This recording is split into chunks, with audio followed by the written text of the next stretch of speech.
ड्रामे की स्टार्टिंग होती है और हमें असू स्काई मतलब कि बादलों की दुनिया दिखाई जाती है। वैसे तो यहाँ पे रहने वाले लोग भी इंसानों जैसे ही दिखाई देते हैं, बट उनके पास मैजिकल पावर होती है और इन्हीं में से एक है यूफे। यूफे ने कुछ गलती की होती है जिस वजह से उसे कारागार में रखा गया होता है और उसके सीनियर ब्रदर उसे बहुत ही बुरी तरीके से ट्रीट कर रहे होते हैं। कुछ समय बाद यहाँ पे फर्स्ट सीनियर ब्रदर आता है जिसे यूफे पसंद करती थी। उसे देखकर इसे ऐसा एहसास होता है कि शायद फर्स्ट सीनियर ब्रदर उसे बचा सकता है, लेकिन फर्स्ट सीनियर ब्रदर अपनी कुछ गलतियों को छुपाने के लिए यूफे को और भी ज्यादा तड़पाने लगता है। वो अपने पास से एक जहरीला कीड़ा निकालता है और यूफे के बॉडी के ऊपर छोड़ देता है। ये जहरीला कीड़ा हृदय खाने वाला कीड़ा होता है। इस जहरीले कीड़े की वजह से यूफे बहुत ही ज्यादा तड़प रही होती है और वो मदद की गुहार कर रही होती है, लेकिन फिर भी इन तीनों में से कोई भी उसकी मदद नहीं करते हैं। उल्टा वो उसे मरने के लिए वहीं पे छोड़ के जाने लगते हैं और कहते हैं कि कल तो तुम्हें वैसे भी सजा मिलेगी, अच्छा होगा कि तुम आज ही मर जाओ। और इस जहरीले कीड़े की वजह से यूफे अब और भी ज्यादा दर्द बर्दाश्त नहीं कर पा रही होती है। वो मर रही होती है और मरते टाइम वो अपनी स्टोरी बताती है और कहती है कि पिछले कुछ सालों तक तो सब कुछ सही था, लेकिन जब मेरे मास्टर अपनी रियल बेटी को ढूंढने के लिए नश्वर संसार में गए और उनकी बेटी मिल गई जिसके साथ वो वापस से असुर स्काई पे आए, तब से मेरे लिए सभी चीजें बहुत ही ज्यादा बदल गई। जो लोग मुझे बहुत ही ज्यादा प्यार करते थे, मुझे सबसे ज्यादा अपना मानते थे, वो लोग रातों ही रातों में मुझे भूल गए और अपना सारा का सारा प्यार वो येन को देने लगे जो कि मास्टर की रियल बेटी है। पता नहीं वो सब मेरे साथ ऐसा क्यों कर रहे थे। शायद वो मास्टर की बेटी के साथ इसलिए अच्छे से रह रहे थे ताकि मास्टर उनसे खुश रहे। कुछ भी हो सकता है क्योंकि मुझे रियल वजह तो पता नहीं है, लेकिन मास्टर की जो बेटी येन थी वो भी मुझसे बहुत ही ज्यादा नफरत करती थी। उसे ऐसा लगता था कि शायद मैं उसकी पोजीशन उससे छीन सकती हूँ, इसलिए उसने मुझे कई बार चोट पहुँचाने की कोशिश भी की और जब मुझे चोट लग गई और लोग वहाँ पे पहुँचने लगे तब उसने अपने आप को ही विक्टिम बना दिया और मेरे ऊपर ये इल्जाम लगा दिया कि मैं ही उसे चोट पहुँचा रही हूँ और अब देखो कि मैं कहाँ पे आ गई हूँ। फिर वो तड़प तड़प के मर रही होती है, लेकिन तभी अचानक से जो उसके पास एक जेट पेंडेंट होता है वो चमकने लगता है और उसके अंदर से कोई अनजान सी शक्ति इससे बात करने लगती है।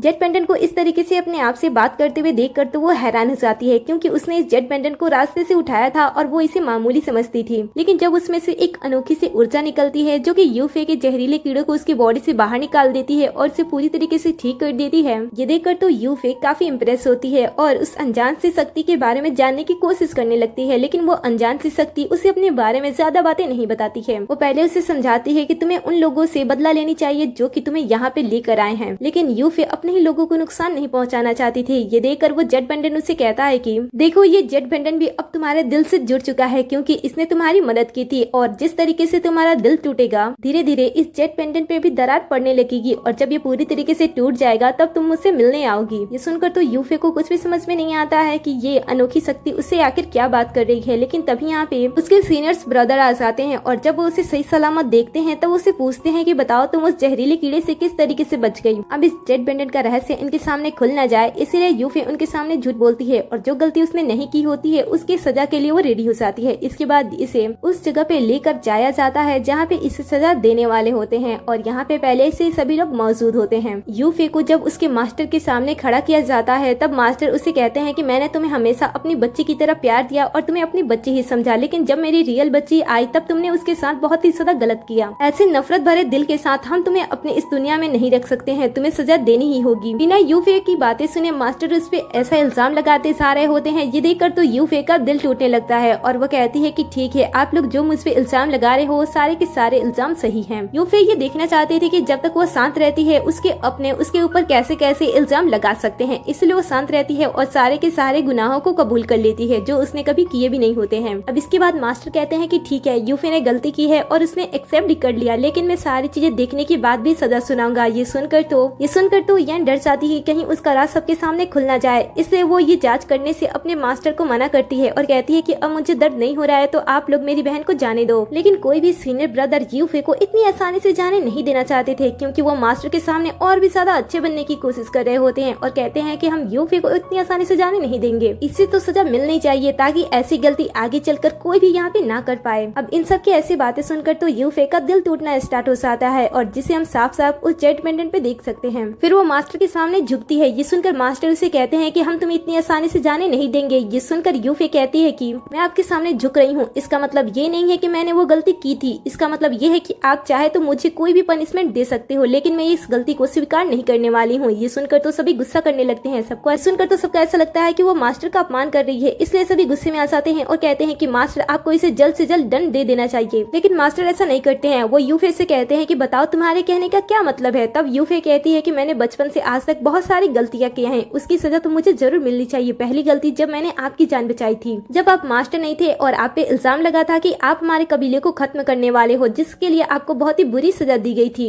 तब मैंने अपनी जान की बिना फिक्र किए एक अच्छी बेटी की तरह आपकी जान बचाई थी और आपका सच्चा साबित भी किया था। मुझे इस बात की सजा तो जरूर मिलनी चाहिए। ऐसा कहने के बाद वो पास रखे इस बादलों की दुनिया की सबसे पवित्र वेपन में से एक से अपने आप को चोट पहुंचाती है, जिस वजह से उसे बहुत ही ज्यादा दर्द होता है और उसके दिल में फिर से दरार आती है और वो कहती है कि मुझे इस बात की सजा जरूर मिलनी चाहिए क्योंकि मैंने आपको सच्चा साबित किया था। ये सुनकर तो येन को काफी अच्छा लग रहा होता है। वो सोच रही होती है कि मैंने तो इसे बहुत ही ज्यादा बुद्धिमान समझा था, लेकिन ये तो बहुत ही ज्यादा बेवकूफ है। ये तो अपने आप को ही चोट पहुंचाने की कोशिश कर रही है, मुझे तो ज्यादा कुछ करने की जरूरत भी नहीं पड़ी। फिर वो मास्टर से कहती है कि पिताजी मुझे ऐसा लग रहा है कि यूफे की कोई ना कोई रीजन होगी जिस वजह से ये सब कर रही है। ये सुनकर मास्टर कहते हैं कि ठीक है, अब हम तुम्हें सजा नहीं देंगे, तुम ये सारी चीजें रोक दो। लेकिन यूफे ने जो शुरू किया होता है वो उसे खत्म करना चाहती है, इसलिए वो अपने दोनों भाइयों की तरफ मुड़ती है और कहती है कि जब तुम दोनों छोटे थे तब हमारे राज्य पे बहुत ही बड़ा हमला किया गया था राक्षस राज्य की तरफ से। तब सभी लोगों ने तो इस जगह को छोड़ दिया था, लेकिन मैं तुम दोनों को बचाने के लिए वापस से अजू स्काई में आई थी और तुम दोनों को बचाने के चक्कर में मेरी हालत बहुत ही ज्यादा खराब ही हो गई थी। हम फ्लैशबैक में ये सारी चीज देखते भी हैं कि वो किस तरीके से उन दोनों को बचाती भी है। लेकिन ये सुनकर तो सेकंड और थर्ड ब्रदर उससे ये कहने लगते हैं कि उस समय हम छोटे थे और हमें नहीं बताया कि हमें उस समय किसने बचाया था। अगर तुमने हमें बचाया था तो इस बात का सबूत है तुम्हारे पास। अपने ब्रदर्स के मुंह से ये सारी बातें सुनने के बाद तो इसका दिल फिर से टूटने लगता है और ये अपने आप को फिर से सजा देने लगती है। ये देखकर तो मास्टर को बहुत ही ज्यादा गुस्सा आता है। वो कहते हैं कि तुम ये सारी चीजें बंद करने वाली हो कि नहीं, तुम पास्ट की बातों को यहाँ पे ला रही हो और यहाँ के माहौल को खराब करने की कोशिश कर रही हो। तुम्हें ये सारी चीजें जल्द से जल्द बंद कर देनी चाहिए और इसके लिए बेहतर होगा कि मैं ही जादुई दर्पण को यहाँ पर लाऊं और सबकी सच्चाई को सबके सामने रख दूं, क्योंकि तुम बहुत बड़ी बड़ी बातें कर रही हो। ये सुनकर तो यूफी को अच्छा लगता है क्योंकि वो यही सब कुछ तो चाहती थी। इसके बाद मास्टर कुछ लोगों को भेजते हैं उस जादुई दर्पण को लाने के लिए। ये सारी चीजें देखकर तो येन घबराने लगती है और वो अपने डैड को बीच में ही रोकने की कोशिश करने लगती है और बहाना बनाने लगती है। ये देखकर मास्टर को इस पे कुछ शक होता है। उन्हें ऐसा लगता है कि शायद ये कुछ बातें छुपाने की कोशिश कर रही है, इसलिए वो येन से पूछते भी हैं कि क्या तुमने मुझसे कभी झूठ बोला था। ये सुनकर वो साफ साफ मना कर देती है कि मैंने आपसे कभी भी झूठ नहीं बोला। तब वो कहते हैं कि ठीक है, शांति से रहो और ये सारी चीजें देखो। कुछ ही देर के बाद यहाँ पे जादुई दर्पण को लाया जाता है और मास्टर यूफे से उसे स्टार्ट करने के लिए कह देते हैं, क्योंकि जिसके बारे में जाना जाता था वही अपने ब्लड से इसे स्टार्ट कर सकता है। इसलिए यूफे आगे बढ़ती है और उस जादुई आईने को स्टार्ट करती है, जहाँ पे सभी लोग देख पा रहे होते हैं कि यूफे और येन के बीच में क्या चल रहा है। यूफे अपने आप के बचाव के लिए येन पे हमला करने जा रही होती है और जैसे ही ये लोग ये नजारा देखते हैं वो हैरान हो जाते हैं और थोड़ी देर के अंदर जादुई आईनों को बंद कर देते हैं और यूफे पे शक करने लगते हैं। ये देखकर तो यूफे समझ नहीं पाती है कि आखिर ये सारी चीजें देखने से पहले ये लोग ऐसा जजमेंट कैसे ले सकते हैं। तभी वो जादुई जेट बंटन उससे बात करता है और कहता है कि क्या मैं तुम्हारी मदद कर सकता हूँ, और उसके बाद वो कुछ ऐसा मैजिक करता है जिस वजह से वो जादुई आईना ऑटोमेटिकली ऑन हो जाता है, जिसे रोकने के लिए सेकंड सीनियर ब्रदर और थर्ड सीनियर ब्रदर आगे बढ़ते हैं और उसे रोकने की कोशिश करते हैं, लेकिन वो लोग उसे रोक नहीं पाते हैं और सारी चीजें सबके सामने चलने लगती हैं। जब वो लोग येन का असली चेहरा सबके सामने देखते हैं तब वो हैरान हो जाते हैं कि उन्होंने बिना ये फे की बातें सुने उसे सजा दे दिया था और 2 दिनों के लिए उसे कारागार में बंद कर दिया था। यूफे कहती है कि ये मेरी तीसरी गलती है कि मैंने दूसरे के इल्जाम को अपने ऊपर रखा और अपने आप को साबित करने की कोशिश नहीं की। इसके बाद वो अपने आप को फिर से सजा देती है। इस बार उसका दिल फिर से टूटता है, लेकिन इस बार उसकी बॉडी के अंदर से अचानक से सुनहरे तरंगे बाहर निकलते हैं, जिसे देखकर मास्टर घबरा जाते हैं और जल्दी से यूफे के पास आकर उसे रोकने की कोशिश करते हैं। ये देखकर सभी सीनियर ब्रदर भी कहने लगते हैं कि मास्टर आप ऐसा क्यों कर रहे हो। मास्टर बताते हैं कि ये गोल्डन कोर है, ये बहुत ही ज्यादा शक्तिशाली होता है। जब कोई पर्सन बहुत ही ज्यादा सिद्धियां हासिल कर लेता है तब उसे जाकर ये गोल्डन कोर मिलता है। ये गोल्डन कोर बहुत ही ज्यादा शक्तिशाली होता है। इस गोल्डन कोर से हमारा अजूर स्काई और भी ज्यादा ताकतवर बन सकता है और ये गोल्डन कोर इसी तरीके से इसके बॉडी से बाहर निकलता रहा तब इसकी बॉडी और भी ज्यादा कमजोर हो जाएगी और देखते देखते ये डिसेबल पर्सन भी बन सकती है, इसलिए अब हमें इसे रोकना चाहिए। ऐसा कहने के बाद सभी लोग मिलकर उसकी शक्तियों को वापस से इसके अंदर ट्रांसफर करने की कोशिश करते हैं, लेकिन यूफे उन सबको अपने आप से दूर कर देती है और कहती है कि किसी को भी मेरी मदद करने की कोई जरूरत नहीं है। जब मैं तड़प रही थी, मैं अपने आप को साबित करना चाहती थी, तब किसी ने मेरी बातें नहीं सुनी और जब तुम लोगों ने देखा कि मैंने गोल्डन कोर को हासिल कर लिया है और वो मेरी बॉडी से ऐसे ही बाहर निकल रहा है, तब तुम लोगों को लालच आ रही है। ये सुनकर सीनियर ब्रदर कहते हैं कि हमें माफ कर दो, हमने तुम्हारे साथ बहुत ही ज्यादा गलत किया, इसलिए अब हम तुम्हें बचाना चाहते हैं। लेकिन यूफे का दिल इतना ज्यादा टूट गया होता है कि वो किसी भी अपने से अपना कोई भी मदद नहीं लेना चाहती थी। और इधर येन जब इसकी सच्चाई सबके सामने आ जाती है तब वो खुद से ही विक्टिम बनकर सामने आ जाती है और सबको ऐसा दिखाने लगती है कि मानो उसे बहुत ही बड़ी गलती हो गई है। वो मास्टर से कहती है कि मुझे माफ कर दीजिए पिताजी, मुझे उस समय चोट लगी थी और जब मैंने अपने पास यूफे को देखा मुझे ऐसा लगा था कि उसी ने मुझे चोट पहुंचाने की कोशिश की है। मास्टर भी उससे कहते हैं कि आखिर तुमने अपने आप के बारे में हमें बताने की क्यों नहीं कोशिश की। ये सुनकर यूफे कहती है कि अच्छा, 2 दिन पहले इसी जगह पे मैंने आप सबसे बहुत ही ज्यादा रिक्वेस्ट की थी और मैंने आप सबको समझाने की बहुत ही ही ज्यादा कोशिश की थी। मैंने येन के साथ कुछ भी गलत नहीं किया है, मैंने उसे चोट पहुंचाने की कोशिश नहीं की है, लेकिन किसी ने भी मेरे बातों पे भरोसा नहीं किया था। सुनकर फर्स्ट सीनियर ब्रदर कहता है कि देखो उस समय का सिचुएशन कुछ और था और अब हम सब मिलकर तुम्हें बचाना चाहते हैं, तो आखिर तुम बचना क्यों नहीं चाहती हो। ये सुनकर वह कहती है कि तुम तो बात ही मत करो, एक तो तुम मुझसे प्यार करने का नाटक करते थे और इस नाटक के चक्कर में मैंने तुम्हें बहुत सारी चीजें दी, मैंने अपनी बहुत सारी सिद्धियां भी तुम्हें दी, जिस वजह से धीरे धीरे तुम बहुत ही ज्यादा ताकतवर होने लगे। लेकिन जैसे ही मास्टर की दूसरी बेटी आई तुम उसके पीछे पड़ गए और उसके लिए तुमने मुझे जान से मारने की कोशिश भी की। और फिर वो मैसेज करते हुए अपने पास से वो जहरीला कीड़ा भी निकाल देती है। ये देखकर सभी हैरान हो जाते हैं कि फर्स्ट सीनियर ब्रदर ने यूफे के साथ क्या क्या किया है। इसके बाद यूफे अपनी बॉडी को त्यागते हुए अपने शरीर को अपने आत्मा से अलग करने की कोशिश करने लगती है। ये देखकर मास्टर उसे रोकते हैं और अपनी ऊर्जा का यूज करते हुए उसे बचाने लगते हैं। वो अपनी बहुत सारी शक्तिशाली ऊर्जा को उसके अंदर ट्रांसफर करके उसे ठीक करने की कोशिश कर रहे होते हैं। ये देखकर येन को जलन हो रही होती है कि उसके पिता किसी और के लिए अपनी ऊर्जा कैसे ट्रांसफर कर सकते हैं। सभी ये देखकर हैरान होते हैं कि मास्टर अपनी बेटी से ज्यादा यूफे को पसंद करते हैं और वो अपनी रियल ऊर्जा उसे बचाने में यूज कर रहे हैं। लेकिन किसी को ये नहीं पता था कि मास्टर ये सारी चीजें अपने लिए ही कर रहे हैं।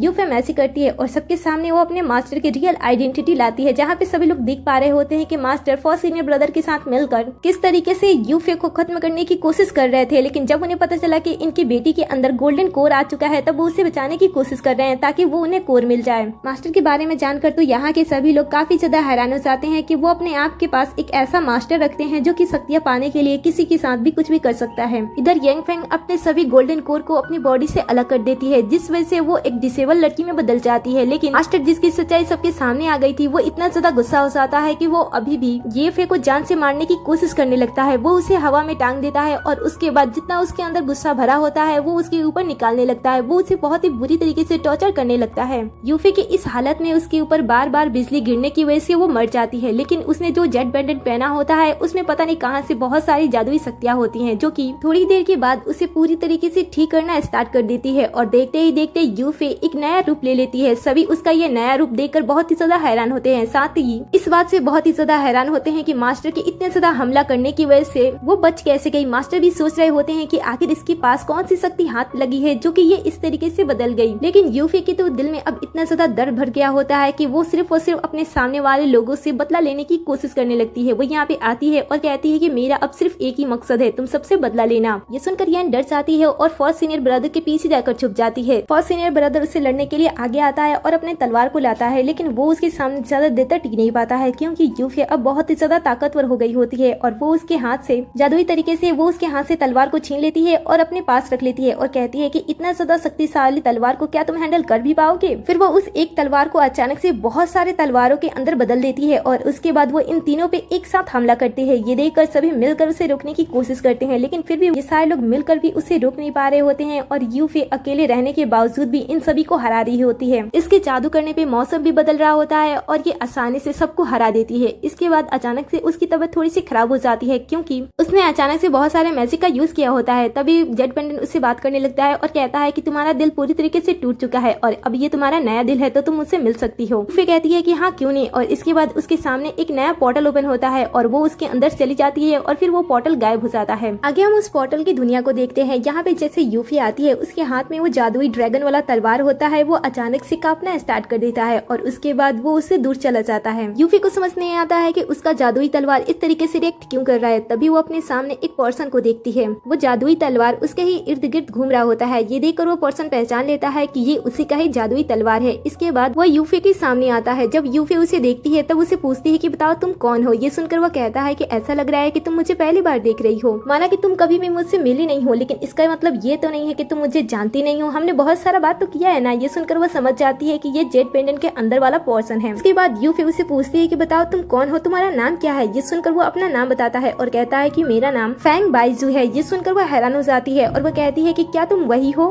अकू स्काई को बनाया था। ये सुनकर वो कहता है कि हाँ मैं वही हूँ, और जो तुम्हारे पास ड्रैगन जादुई तलवार है वो भी मेरी है, मैं उसे अपने मित्र की तरह देखता हूँ। वैसे तुमने अब अपना बदला तो ले ही लिया है, तो क्या अब तुम मेरे साथ यहाँ पे रहना चाहती हो। ये सुनकर यूफे कहती है कि नहीं, मैं अब कहीं भी रहना नहीं चाहती हूँ, मैं चाहती हूँ कि मैं अपनी आत्मा को त्याग दूं और मर जाऊँ। ये सुनकर फैंग उसे कहता है कि देखो तुम्हें ऐसे नहीं सोचना चाहिए, जो तुम्हें लाइफ दूसरी बार मिली है तुम्हें उसका आनंद लेना चाहिए, तुम्हें दोबारा जाकर दुनिया में देखना चाहिए कि क्या क्या हो रहा है। ये सुनकर तो वो जीने से साफ साफ मना कर देती है और कहती है कि मैं अब नहीं जीना चाहती हूँ। लेकिन फैंग उसे समझाता है कि दूसरे की वजह से अपनी लाइफ बर्बाद करना ये कोई अच्छी बात नहीं है। इसके बाद यूफे अपने पूरे लाइफ के बारे में सोचती है कि उसने कभी लाइफ लाइफ अच्छी तरीके से जिया ही नहीं, उसने तो परेशानी ही परेशानी देखी है। इसीलिए वो डिसाइड करती है कि जो उसका दूसरा जन्म मिला है वो उसे अच्छी तरीके से अपनी मर्जी से जिएगी। और तभी यहाँ से फैंग गायब हो जाता है। ये देखकर यूफे उसे पूछती है कि तुम कहाँ चले गए। तब फैंग उसे कहता है कि मैं हमेशा तुम्हारे साथ रहूंगा, चिंता मत करो, मैं हमेशा तुम्हारे साथ रहूंगा और अब तुम्हें अजू स्काई पे जाने का टाइम आ गया है। वैसे तो तुमने यहाँ पे कुछ ही समय बिताया है, लेकिन अजू स्काई पे 1 साल बीत गया होगा। ऐसा कहने के बाद वो मैजिक करता है और यूफे वापस से अजू स्काई पे पहुंच जाती है, जहाँ का